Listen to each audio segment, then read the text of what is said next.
मैं come sir. Thank you sir, thank you sir. क्या नाम हुआ आपका? सर रागिनी कुमारी। ये रागिनी नाम का अर्थ क्या होता है?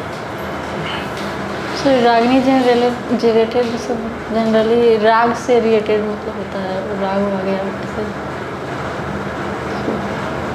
रागों के बारे में बताइए, क्या राग क्या होता है? राग सर लय, सुर, लय, ताल, गाना के लिए राग का।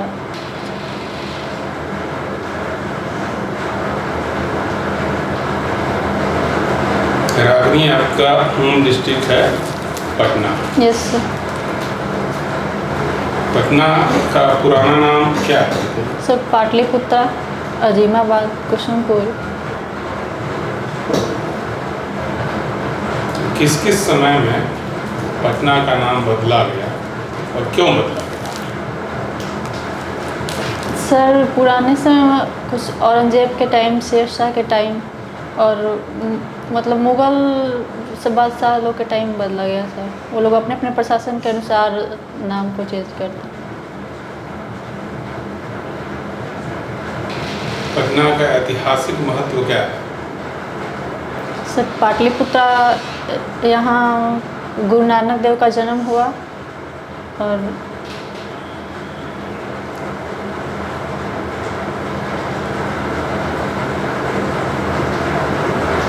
सर रिकॉल नहीं कर पा रहे। कोई बात नहीं। घर आपका कहाँ है? सर नौबतपुर जैसी, पटना जिले में नौबतपुर थाना। नौबतपुर के किनारे एक कैनाल सिस्टम है, उसका क्या इम्पोर्टेंस है? कैनाल सिस्टम क्यों होता है? सिंचाई इरिगेशन व्यवस्था के लिए। तो वह किस रूप में बहुत महत्वपूर्ण है? सर वहाँ जैसे बारिश कम हुई तो सिंचाई, किसान का फसल सूखने लगता है तो उसमें नहर वो खोल दिया जाता है उस टाइम, तो सिंचाई में फ़ायदा पहुँचाता है लोग का, बाद मतलब फसल सूखने से बच जाता है।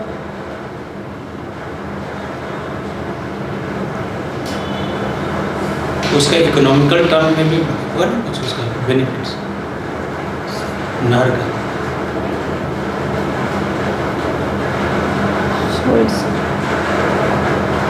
Sorry sir.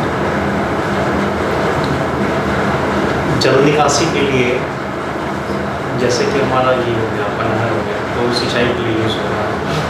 तो शहर में जल निकासी के लिए क्या क्या करते हैं?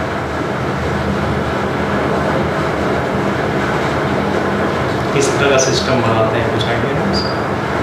सॉरी आपने ग्रेजुएशन किस चीज़ में किया? Sir BCA yes. Computer science. Yes. ठीक है, उसके बाद आपने क्या किया? उसके बाद सर प्रिपरेशन कर रहे थे बैंकिंग का, किए साल भर, उसके बाद फिर So आपने MCA फिर क्यों नहीं किया? If you are BCA, you should go for MCA or something.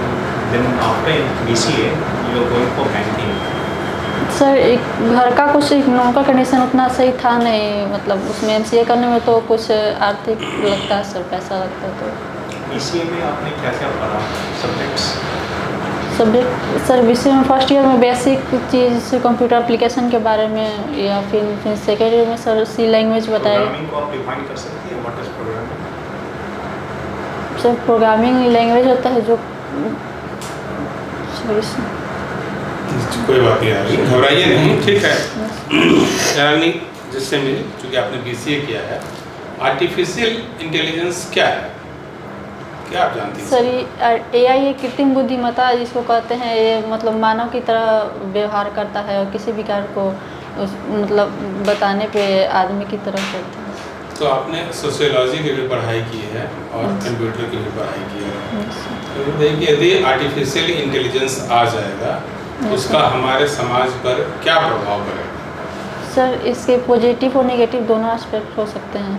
Sir positive में जैसे कोई भी काम अब जो आदमी करता था उसमें ज़्यादा मतलब पैसा खर्च होता था, समय मतलब जल्दी कर दे रहा है, पैसे भी कम खर्च हो रहे हैं। और नेगेटिव एस्पेक्ट भी इसका कुछ साइबर क्राइम वगैरह भी आ रहा है, और फिर इससे बेरोजगारी की भी संभावना है। क्योंकि आदमी जिस काम में 2-4 एम्प्लॉय लगते हैं उसकी जगह अकेला कर देगा। आपने सोशियोलॉजी पढ़ाई की है। इंडियन समाज में पितृसत्तात्मक समाज और मातृसत्तात्मक समाज, यस। दोनों में क्या बेसिक डिफरेंस है और भारत के किन किन क्षेत्रों में यह समाज देखने को मिलता है? मातृसत्तात्मक कहाँ और पितृसत्तात्मक समाज कहाँ? सर पितृसत्तात्मक समाज जिसमें पुरुषों की प्रधानता मानी जाती है और मातृसत्तात्मक समाज जिसमें घर की औरतें लीड करती हैं, मतलब माता का ज़्यादा महत्व होता है। और साउथ में बेसिकली देखा जाता है सब मातृसत्तात्मक समाज, केरला इस सब तरफ, और उत्तर नॉर्थ भारत में ज़्यादातर सर पितृसत्तात्मक समाज। साउथ भारत में कि दक्षिण भारत में था, बताइए कहाँ दक्षिण भारत में आपने देखा है मातृसत्तात्मक समाज? सर केरल में या फिर कुछ जनजातियों में जैसे बताया जाता है वहाँ मातृसत्तात्मक समाज लीड करती है। नॉर्थ ईस्ट के बारे में आपकी क्या राय है? नॉर्थ ईस्ट में मातृसत्तात्मक समाज है या पितृसत्तात्मक समाज? सर कुछ जनजातियों में है। कुछ ऐसे जनजातियों के नाम बताइए जहाँ मातृसत्तात्मक समाज है। सर याद नहीं कर पा रहे। एक जनजाति है माइती करके जो मणिपुर में है, यस वो सर। मदर्स मार्केट भी चलाती है इम्फाल में, ठीक है, यस। समाज की महिलाएं और लीड करती है, ठीक है। यस। तो सबसे बड़ा एग्जाम्पल तो वही है मातृसत्तात्मक सिस्टम का। अभी मणिपुर में कुछ हिंसक घटनाएं हुई, वो घटनाएं क्यों हुई और एक समाज शास्त्री के हिसाब से बताइए कि उनको हम कैसे रोक सकते थे? सर ये सब घटनाएं दो जनजातियों में लीड करके, जैसे मैतेई को हाई कोर्ट आरक्षण देने के लिए बोला, तो उन लोगों को लगा कि शायद उनका अधिकार छीन जाएगा या फिर उन जो अल्पसंख्यक वहाँ के जनजाति हैं उनका मतलब अधिकार का हनन होगा, ये लोग उस पर अपना कब्जा जमा लेंगे उस क्षेत्र में, तो इस कारण हुआ। लेकिन इसका समाधान जब तक दोनों आपस में मिलकर मतलब नहीं निकाल सकते या फिर नहीं निकाल सकते तब तक नहीं हो सकता। दोनों जनजातियों को आपस में मिलकर निकालना कैसे करेंगे? दो इस जनजातियों मुद्दे पे दोनों की विचारधारा अलग है, दोनों एक दूसरे के खिलाफ काम कर रहे हैं, तो उनको समाज शास्त्री लोग कैसे एक करेंगे?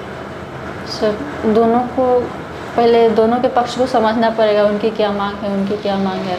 अगर समाज शास्त्री हैं, आपसे इसलिए पूछ रहे हैं ना, क्या पक्ष है दोनों का? Sorry sir. आपने और कौन सा विषय पढ़ा है कंप्यूटर और सोशियोलॉजी के अलावा? आपका कोई और फेवरेट सब्जेक्ट हो तो बताइए। आज का समाचार पत्र आपने पढ़ा? नहीं सर, आज सुबह निकल गए थे घर से, 8:30 में आती है न्यूज़ कहाँ गाँव में। आज का समाचार आपने नहीं पढ़ा। अभी ये हो रहा है, एशियाई खेल हो रहा है, आपने आपको इसके बारे में जानकारी?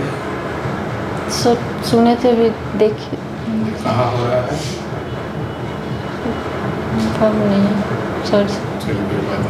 चलिए, भारत के पड़ोसी देश कौन कौन से हैं? सर बांग्लादेश, चाइना, नेपाल, इधर पाकिस्तान, इधर म्यांमार, भूटान। भारत का सबसे बड़ा जिसके साथ बाउंड्री है वो चीन है ना, कि बांग्लादेश होता है? बांग्लादेश की बाउंड्री से सबसे बड़ी है, लेकिन स्ट्रेटेजिक रूप से सबसे इम्पोर्टेंट चाइना हमारे लिए हो जाता है, ठीक है। भारत और चीन के रिश्ते कैसे हैं और उसमें क्या प्रॉब्लम आ रही है? सर भारत और चीन का थोड़ा मतलब रिलेशन तनावपूर्ण और मैत्री के साथ तनावपूर्ण भी रहा है बेसिकली, क्योंकि चीन की नीति थोड़ा अलग टाइप की है। वो अपने पड़ोसी देशों को ऋण जाल की नीति में फंसाकर उस पर अपना डोमिनेंट स्थापित करना चाहता है। मतलब हर पड़ोसी देश में वो अपना इन्वेस्टमेंट करके उसे अपने अधीन रखना चाहता है, और भारत इस साइड से आना नहीं चाहती है, तो ज़्यादा उससे हेल्प नहीं ले पाती। मैं पूछूँगा, आप सोशियोलॉजी के स्टूडेंट हैं, तो सोशियोलॉजी से बिहार सरकार ने महिलाओं को सशक्त करने के लिए कई प्रयास किए हैं, कौन कौन से ऐसे प्रयास हैं जो कि आपके हार्ट को, आपके हृदय को टच करता है। आपको लगता है कि निश्चित रूप से ये प्रयास बहुत अच्छे हैं और उसको पैन इंडिया में लागू किया जाए तो और बेहतर होगा। सर जैसे मुख्यमंत्री जो लड़कियों को इंसेंटिव दिया जा रहा है सिविल सेवा के लिए, और उन शिक्षा ग्रेजुएशन पे भी, ग्रेजुएशन करने पे भी इंसेंटिव दिया जा रहा है, 12 करने पे 10, इससे उच्च शिक्षा में लड़कियों को प्रोत्साहन मिल रहा है और प्रेरणा मिल रही है आगे करने के लिए। इकोनॉमिक कंडीशन उसका ख़त्म हो रहा है और युवा महिलाओं के उद्यम के लिए युवा महिला उद्यमी योजना लाई है, तो ये भी आर्थिक रूप से सशक्त करने के लिए महिलाओं के लिए अच्छा कदम है। अच्छा, अभी जैसे महिलाओं के लिए बिहार गवर्नमेंट अभी बेटरमेंट ऑफ सोसाइटी के लिए जो रूरल एरिया पुअर सेक्शन के लिए जो जीविका स्कीम चलता है, उससे क्या बेनिफिट हो सकता है सोसाइटी को regards economic weaker section? Sir उसमें एसएचजी ग्रुप जो चला रही है उससे महिलाओं को जोड़कर महिला अपना उत्थान कर रहे हैं, मतलब उससे अपने उनका सशक्तिकरण हो रहा है। वो लोग समूह के माध्यम से अपने आप का हर मतलब जीविका के माध्यम से जीविका को बढ़ा रहे हैं। उससे बेनिफिट कैसे होगा सोसाइटी को? सर जाहिर है महिलाएं आगे बढ़ेंगी, उनका इकोनॉमिक कंडीशन बढ़ेगा तो जीडीपी में योगदान देंगी तो सोसाइटी को भी फायदा होगा। एम्प्लॉयमेंट के हिसाब से सर महिलाएं ज़्यादातर उसमें रोज़गार अपना खुद का क्रिएट कर रही हैं, जैसे उसमें लोन मिल रहा है तो अपना कुछ का अलग से सिलाई बुनाई कढ़ाई या फिर जो भी इंटरेस्ट होता है तो उसमें वो अपना कर रही हैं, तो इकोनॉमी तो उनको कर रागनी ये बताओ क्या आपको कि विगत 3 दिनों में या 7 दिनों में यस महिलाओं के हित में कौन सा ऐतिहासिक निर्णय लिया गया है या महिलाओं के उत्थान के लिए या लोकतंत्र की मजबूती के लिए कौन सा कदम अपने देश में उठाया गया है? सर एक महिला आरक्षण बिल जो लोकसभा में लाया गया, लोकसभा विधानसभा में 33% देने के लिए लाया गया है, वो पास हुआ। ये ऐतिहासिक क्या है उसके प्रावधान क्या क्या? सर उसमें लोकसभा और विधानसभा में महिलाओं को 33%, लोकसभा और विधानसभा में 33% आरक्षण देने का प्रावधान है। ठीक है, जजमेंट्स आप लोग के कुछ सवाल और हैं तो आप पूछिए।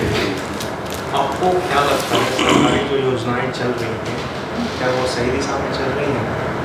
आप प्रेजेंट सरकार जो है हमारा, उनके उस सरकार की कार्यशैली से क्या आप खुश हैं?